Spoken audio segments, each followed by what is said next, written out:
être un monstre européen bien installé depuis des années. J'ai bien envie de voir cette histoire de Elias l'inarrêtable.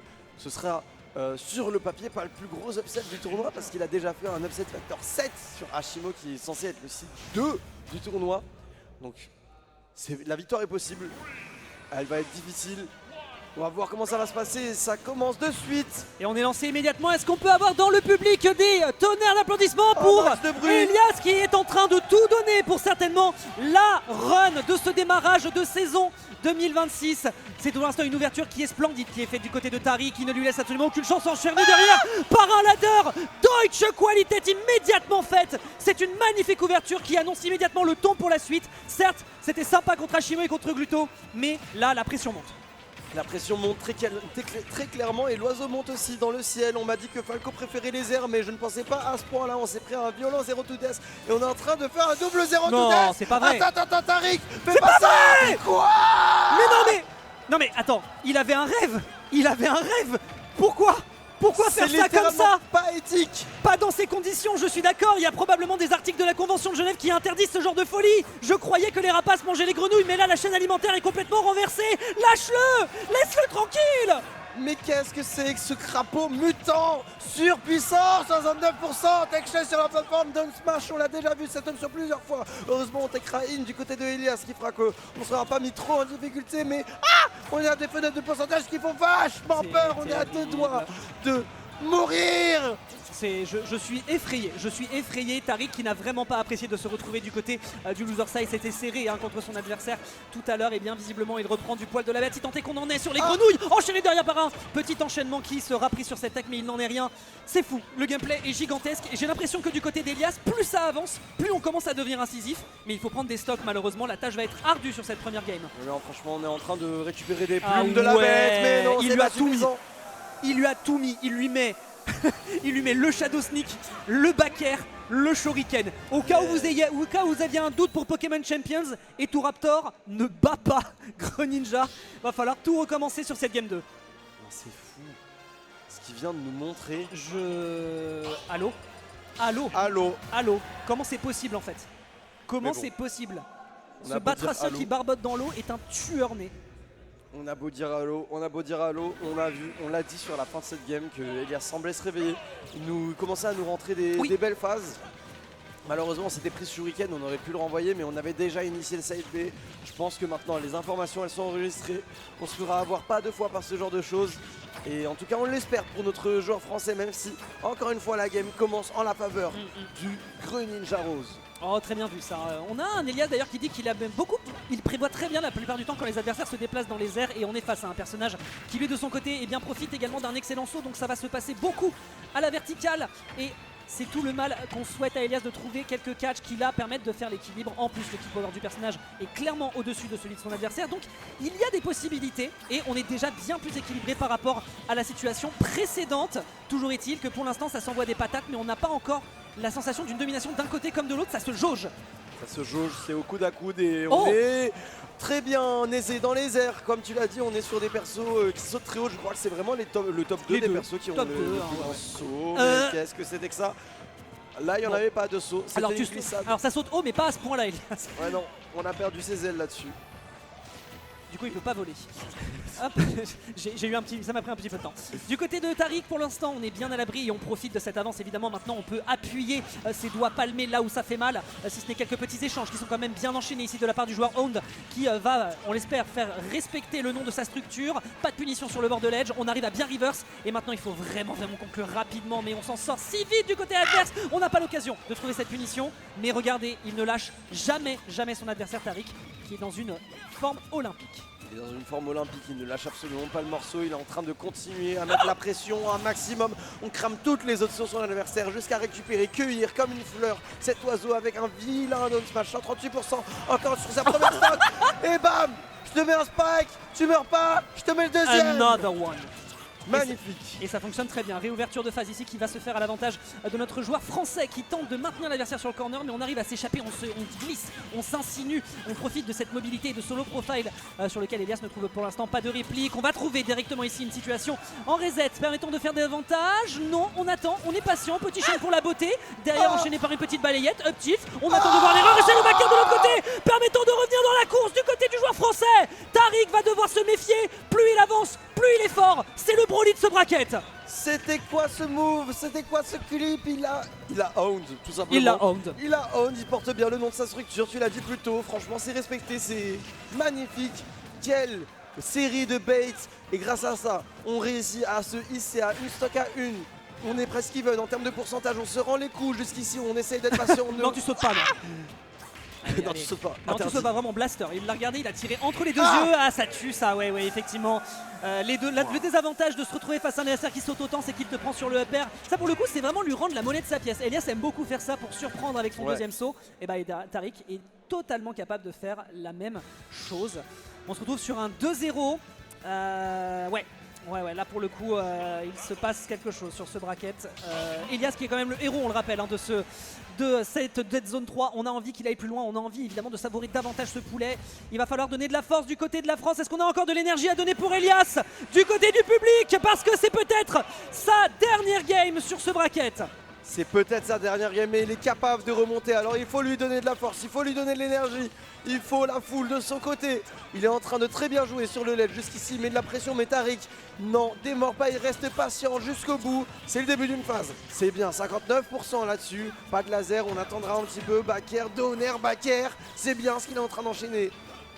Mais est-ce que c'est suffisant? Ouais, le timing sur ce down tilt, dommage, ça permet de reprendre un petit peu de respiration du côté de son adversaire. Le down smash, on est en train de tenter pas mal de choses différentes. J'ai l'impression qu'il est en train d'essayer d'adapter son plan de jeu pour voir ce qui fonctionne. Pour l'instant, rien de bien probant, rien de bien efficace, rien de bien payant. La facture n'est pas encore soldée. Et derrière, de l'autre côté, c'est justement l'ouverture qu'attendait Tariq pour se ressaisir. Il faut impérativement sortir de cet avantage, mais il n'était pas prêt à accueillir ce forward smash réenchaîné par ce backer sur le côté. La pression monte, mesdames et messieurs.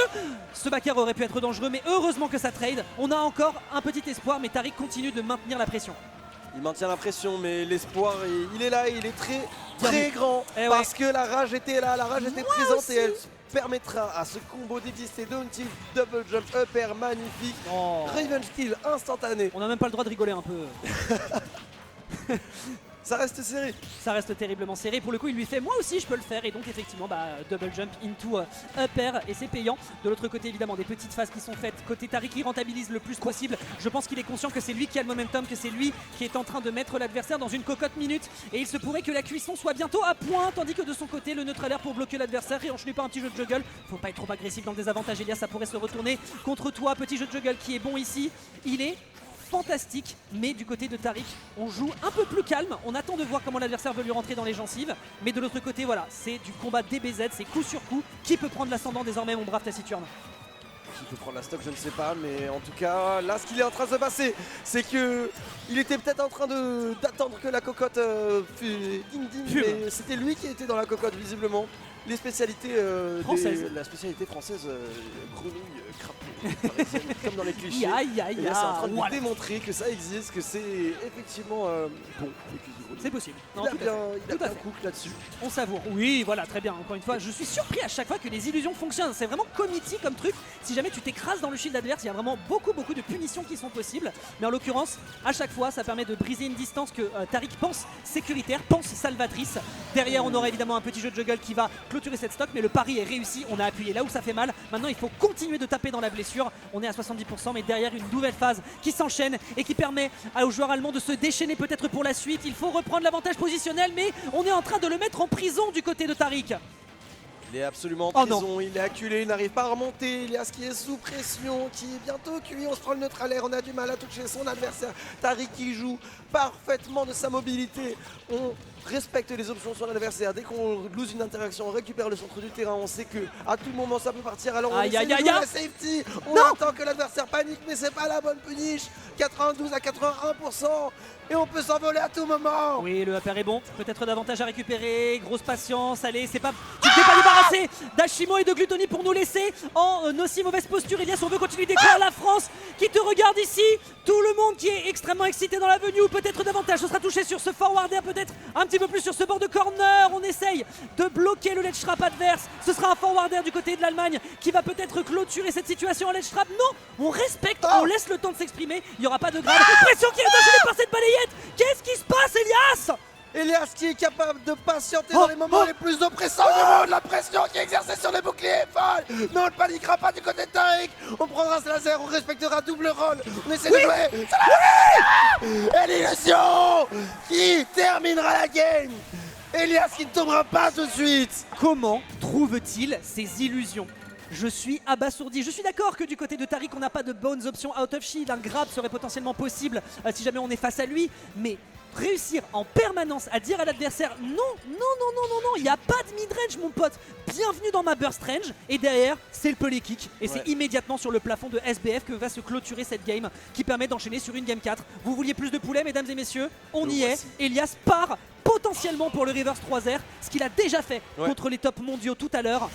Il n'y a plus qu'à dérouler, on le regarde. Il va falloir faire attention parce que justement tu les as mentionnés, ces illusions. C'est une option qui est très high risk, high reward. Donc il ne l'a pas fait beaucoup et à chaque fois qu'il le faisait ça passait. Mais il ne pourra pas le faire à l'infini connaissant Tariq. Il va forcément finir par s'adapter et ça peut sentir très mauvais un petit peu. Comme ce début de game 4 qui fait très mal. Oh non, c'est terrible ce qui vient de se passer. 0 to death, il avait comme à l'image de la première game. En fait, dès la première interaction de l'Edge-Trap, ça sentait déjà le sapin. Et en l'occurrence, derrière, Tariq appuie là où ça fait mal. Il l'avait déjà fait sur la première game. Et bah, il va le faire sur toute la suite, évidemment, de cette séquence. Derrière, on a quand même un petit peu. Voilà, on est un peu en pétard tout de même du côté d'Elias. On va pas laisser passer ça aussi facilement. C'est déjà 70% qui sont dans le coffre. Maintenant, il faut en rajouter. Et derrière, bien verrouillé pour réussir à reprendre l'offensive. On prend pas le bord. Ce sera joué par un Shuriken. Il faut tag. On a l'occasion de se repositionner. C'est fort, c'est très très fort. On a aussi de la qualité côté France. Mais il y a déjà une stock de retard. Il y a une stock de retard, mais la présence d'esprit pour réagir à ça et ne pas se faire avoir par le cheese était vraiment très beau. C'était aussi très bien joué du côté de Tariq qui a essayé de voler un petit peu une stock. Mais aïe aïe aïe, l'attaque chaise. Il la récupérera de manière un peu plus honnête. Il n'y a plus qu'une stock. Qui crèvera tout dans le cœur. Là, c'est le héros de Shonen. Là, c'est le héros de Shonen. Il n'y a juste pas de mystère. C'est maintenant qu'il faut le faire. Sinon, on sait qu'on rentre à la maison avec une très très belle 5e position. Mais là, il faut vraiment faire plus. Le backer qui ne passe pas. Derrière, on a la tech chase. On fonce directement sur l'adversaire. Pas la tech chase d'ailleurs, le frame trap, my bad. C'est l'émotion. Comment on s'en sort? Comment on s'en sort du haut de C115? Il faut impérativement tuer le kill power de Falcon, on le connaît, mais on n'arrive pour l'instant pas à le récupérer. Derrière, ça réenchaîne par des combos qui sortent absolument nulle part. On sait que Tariq s'amuse à faire des clips sur Twitter. Il est en train peut-être de l'enchaîner pour le bloquer. C'était tenté par le Shadow Sneak. On a un peu de sursis du côté du joueur français. On a un peu de sursis, on a un peu de quoi respirer, mais à tout moment on peut exploser 115%. On a de plus en plus de coups qui peuvent tuer. Si on attend dans le bouclier, peut-être qu'il y a un bug qui peut se profiler, mais non, encore une fois l'illusion qui finira par toucher son adversaire. Il emmènera Tariq sur sa deuxième stock, il a encore beaucoup à creuser, mais l'exploit est possible. Dommage. Puni, voilà. Ok, nickel, voilà, c'est ça qu'on veut, voilà. Attrape-le, resserre-toi sur lui. Fais en sorte que ça vole méchamment de son côté. Pas d'enchaînement qui sera proposé par la suite, 53%. Et voilà, ça pour le coup c'est l'illusion, on commence à les voir du côté de Tariq. C'est peut-être l'information qu'il va falloir être plus modeste dans leur utilisation. Alors peut-être être plus modeste ou surprendre un peu plus, magnifique. Force à vous les Greninja. Smash A qui déconnecte et sa tech, très bien joué du côté d'Elias, belle présence d'esprit. Heureusement qu'on connaît ce genre d'interaction et qu'on ne se laisse pas avoir. Je pense que dans tous les cas ça aurait pu le laisser en vie, mais... Au moins on réagit. Par contre cette illusion elle était vraiment très risquée. Il n'y aura pas de punition du côté de Tariq. C'est vrai que tu l'avais mentionné plus tôt, il n'y a pas forcément beaucoup d'options out of shield. Là en parlant de shield, la pression est exercée des deux côtés, les boucliers rétrécissent. On n'est pas loin d'un shield poke peut-être, non. Il y aura un grab ici, une forward throw, mais pas de kill throw pour le moment. L'Up throw commence à menacer, 141%. C'est beau. Pour le joueur français qui finira 5e dans ce tournoi. Je pense tout de même que ça mérite énormément, mesdames et messieurs, dans le public et dans le chat également, d'applaudissements parce que quel run! Il a vaincu Ashimo. Il bat Ashimo. Il a vaincu Gluttony. Bravo Elias. Quelle performance gigantesque, ça mérite les applaudissements de la salle, ça mérite également les cheers du chat, mais ce joueur, ce héros qui nous a fait rêver de bout en bout du début jusqu'à la fin, à partir du moment où il touche au top 8, il le fait au Citadel, il le fait au Dead Zone 3, je pense qu'on peut désormais, mesdames et messieurs, avoir un consensus sur le fait qu'il fait partie du plus gros sommet de ce qu'on peut proposer en France actuellement. Surveillez de très très près le PR de cette moitié d'année, je pense qu'on va avoir d'énormes surprises sur son placement. Quel joueur, la France, l'Allemagne, ça se jouera cette fois-ci en faveur de l'Allemagne, mais vous inquiétez pas, Tariq a encore un peu de concurrence avant d'atteindre le podium. Ouais, non franchement là, la suite n'est pas du tout sécurisée. Wow, ces interactions si violentes, c'était mignon ça. Alors ça j'avoue. Qu'est-ce qu'il était beau, poulet, littéralement. Ah vraiment. Vraiment, c'était terriblement bien joué et très belle performance qui par ailleurs est également faite du côté du microphone pour notre brave Taciturne, puisque me semble-t-il